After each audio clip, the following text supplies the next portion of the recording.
Bienvenue dans Van Stop, une production de Transport Média en collaboration avec Ford Pro. Nous sommes aujourd'hui dans le village de Courtil, commune de Gouvy, en province de Luxembourg, dans les installations de la brasserie Lupulus. Raphaël Levesque, bonjour et merci de nous accueillir chez vous. Bonjour. Alors vous êtes responsable de la flotte de l'entreprise, mais pas que, vous êtes polyvalent ? Il paraît que c'est ce qu'on dit. Je suis relativement polyvalent, oui. Alors c'est souvent le cas dans les entreprises de taille petite ou moyenne. Combien de personnes ici pour constituer ? Donc nous sommes 45. 45 personnes. Période de fin de vacances ici, ces 45 personnes sont toutes en activité. C'est une période un peu calme ou bien il n'y a pas vraiment de saison pour brasser la bière ?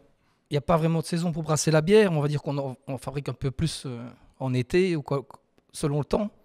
Mais on laisse quand même prendre les gens leurs vacances aussi dans les beaux mois. D'accord. Donc c'est ici que la Lupulus, donc toute votre bière est brassée ou bien vous sous-traitez une partie ailleurs comme ça se fait parfois ? Tout est fait ici. Et vous avez 2 implantations alors ? Donc nous avons 2 implantations, donc ici à Courtil et alors dans le zoning industriel à 5 km d'ici. C'est un tout nouveau hall de soutirage. Ici on brasse la bière, on soutire les bouteilles 75 centilitres et les fûts. Et dans notre nouveau hall, nous faisons des 33 centilitres et des canettes. Ça, on va y venir sur la nature de votre production un peu plus tard. Quelle quantité de bière brassez-vous chaque année ? Donc on est à 40 000 hectos. Donc on est clairement dans une configuration industrielle, même si vous revendiquez un cachet artisanal. Oui, l'artisanat pour nous quand même est important et on essaye vraiment de travailler artisanalement. Oui. Alors, une vingtaine d'années d'histoire, ce qui est relativement court par rapport au volume de production que vous assurez aujourd'hui. En fait, c'est dû au fait que votre histoire ne s'arrête pas à une vingtaine d'années. Les racines de Lupulus sont bien plus profondes. Vous pouvez nous raconter comment l'histoire a débuté ? Oui, en fait, la brasserie Lupulus a démarré en 2007, mais le fondateur, Pierre Gobron, et ses 2 fils, Julien et Tim, a un avant de brasserie d'Achouf, parce que Pierre est le fondateur avec Christian Boerhardt de la brasserie d'Achouf. D'accord. Et donc, quand la brasserie d'Achouf a changé de main, donc il est venu à Courtil. D'accord. Il ne parvenait pas à stopper sa passion pour la bière. Il avait envie de relancer quelque chose. Voilà. Voilà. Et avec les enfants derrière, évidemment, ça aide aussi. Oui. Donc, ils ont vraiment démarré de tout petit ici. Et puis, au fur et à mesure, on a un petit peu agrandi. Et de fil en aiguille, on arrive à ce qu'on fait maintenant. Oui. Donc, c'est parti avec une seule bière au départ. Quel était le cahier des charges, à votre avis ? Il voulait une bière qui est faite dans les règles de l'art, je pense. C'est ça, oui. Donc, une triple blonde, donc au départ. Ça a bien démarré directement ? Très vite. Encore une fois, le nom Gobron dans le domaine brassicole est bien connu, aussi bien en Belgique qu'en dehors de nos frontières. Et quand les gens ont appris que c'était Pierre Gobron et ses enfants qui faisaient la bière, ça a démarré relativement vite. Ça a donné une bonne impulsion. Oui. Alors ce nom Lupulus et ce visuel du loup, ça vient d'où ? Alors, en latin, houblon se dit humus lupulus, ce qui veut dire petit loup humble. Donc on a gardé lupulus pour faire pas trop long. Et donc sur l'étiquette, il y a le loup et le houblon. Oui, donc il y avait une bière au départ. Il y en a une dizaine aujourd'hui ? Voilà, alors on travaille avec 11 bières en bouteille 33, 75 et fût. On travaille avec 3 bières en canette. Et depuis peu, on fait de la limonade, mais chez nous c'est de la loumonade évidemment. Et on a 3 sortes de loumonade. Alors pour revenir à la bière, pourquoi il y a une vraie envie en fait de créer une nouvelle bière de façon régulière, ou bien c'est en fonction d'une demande spécifique ? Comment se passe la création d'une nouvelle bière C'est vraiment l'envie des patrons qui sont vraiment créateurs et qui recherchent toujours la nouveauté et recherchent des nouveaux goûts. Et donc au fur et à mesure, ils essayent des recettes et ça fonctionne plutôt bien. Alors vous l'avez dit, des 33, des 75, il y a le Magnum aussi pour les connaisseurs. Alors avec 1,5 litre et 9 litres alors, le Salmanazar de 9 litres. Avec un houblon haut de gamme, non ? C'est ça, oui. Donc tous nos houblons sont des hauts de gamme, mais avec différents houblons. Oui. Ouais. Et alors la canette, ça peut paraître surprenant parce que la canette a souvent une connotation un peu bon marché ou bas de gamme, et je pense que en fait c'est pas le cas. Il y a ici de on très a bonnes quand bières même, en canette. voilà, mais on n'a pas voulu mettre nos bières en bouteille dans les canettes, donc ce sont chaque fois des bières différentes dans les canettes. Donc comme ça il n'y a pas de comparaison à avoir, c'est tout à fait différent, mais c'est une canette de 33 centilitres et qui est assez haut de gamme. Et d'ailleurs, la canette a une véritable plus-value, je pense, par rapport à... Pour la bière, il la n'y a rien de mieux pour protéger la bière, hein, quand même, la canette. C'est parce que c'est vrai qu'on n'est pas habitué, les gens ne sont pas habitués d'une bière spéciale en canette, mais c'est quand même question de protéger la bière, c'est quand même le mieux. Parce qu'elle est à l'abri de la lumière. Parce qu'elle est à l'abri de la lumière, oui.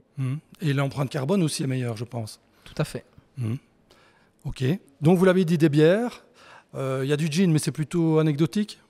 Oui, c'est plutôt anecdotique. Oui. Et les limonades. Et les limonades. D'où vient cette envie de faire de la limonade alors qu'on est brasseur, en fait?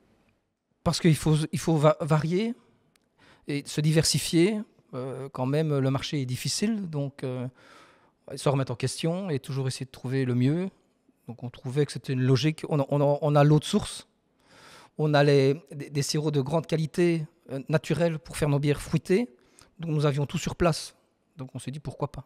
Et donc alternative au soda traditionnel. Voilà, beaucoup moins sucré, donc 50% moins sucré, sans rajout de colorant. Voilà, relativement... Alors, plus étonnant encore, il y a du fromage ici aussi. Et là aussi, c'est une belle histoire qui est en lien finalement avec la brasserie. Oui, alors en fait, c'est une belle histoire. Donc la drèche, qui est l'écorce du malt, le fermier vient la chercher. Notre ferme, Marc Grandjean, c'est la ferme voisine. Nous allons, nous, chercher le lait de ces vaches. Nous faisons le fromage avec.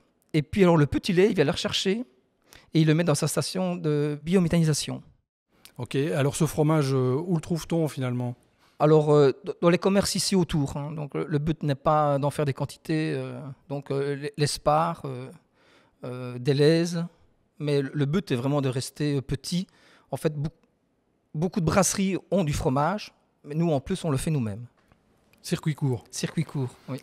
Ce qui n'est pas le cas de votre bière. Elle, avec la bière, vous rayonnez beaucoup plus largement. Oui, donc ça marche très bien en France, en Italie et en Hollande.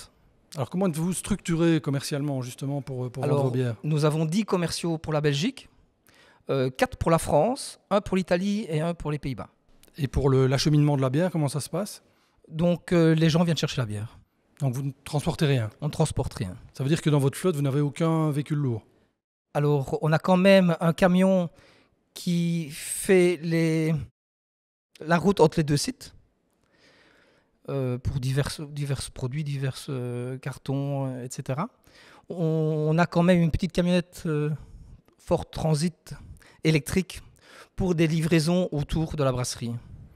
D'accord, mais sinon ce sont essentiellement des véhicules légers, des voitures. Voilà, pour nos commerciaux, oui. Alors il y a une évolution vers l'électrification qui se fait progressivement. Expliquez-nous comment vous en êtes venu à cette réflexion. Tout à fait. En fait, depuis l'année passée, on réfléchit beaucoup à l'électrification de nos voitures.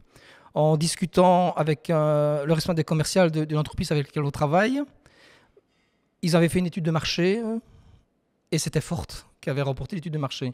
Je me suis dit, autant profiter de leur expérience. J'ai pris contact avec Ford Spirley, où je suis tombé sur le responsable, Christophe van der Kellen. Messieurs Spirley, père et fils aussi, ce sont vraiment des gens compétents, qui savent de quoi ils parlent, qui nous ont bien conseillés et qui ont réussi à nous faire des prix relativement intéressants.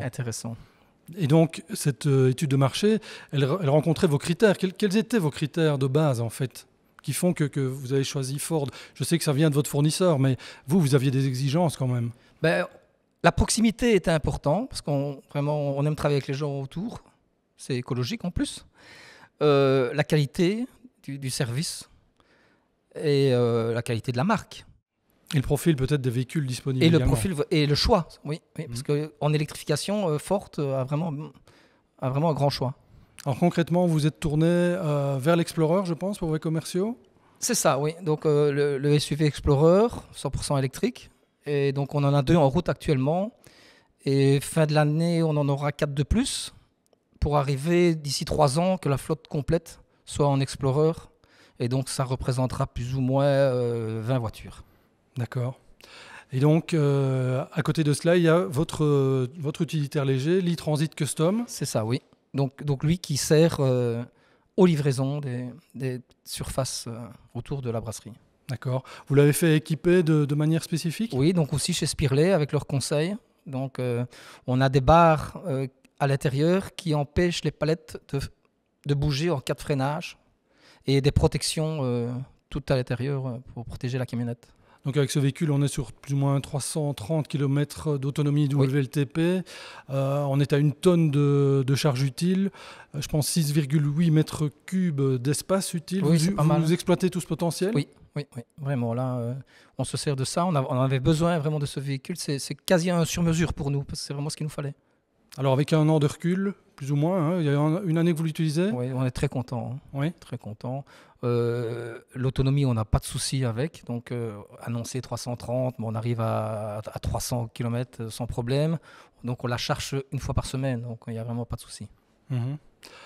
Quel est le ressenti des utilisateurs, proprement dit, de ces véhicules électriques? Le confort, la facilité des équipements, du tableau de bord. Donc, que des points positifs. D'accord. J'imagine que vous avez également dû suivre au niveau des infrastructures de recharge. Vous avez un plan par rapport à ça? Vous installez des bornes progressivement? Oui, alors on en avait déjà, puisque nous avons des panneaux solaires sur nos 2 sites. Et nous avons des bornes aussi. Donc on a 6 bornes ici, et bientôt sur le nouveau site, nous en aurons 4. D'accord. Donc une vraie démarche éco-responsable là derrière, à votre avis? Tout à fait, oui. On pense que la voiture électrique est une des solutions écologiques. Alors ça fonctionne très bien évidemment avec nos panneaux solaires. On va avoir une station de biométhanisation. Donc on arrivera sur ce site-ci à avoir 50% de production de ce qu'on a besoin.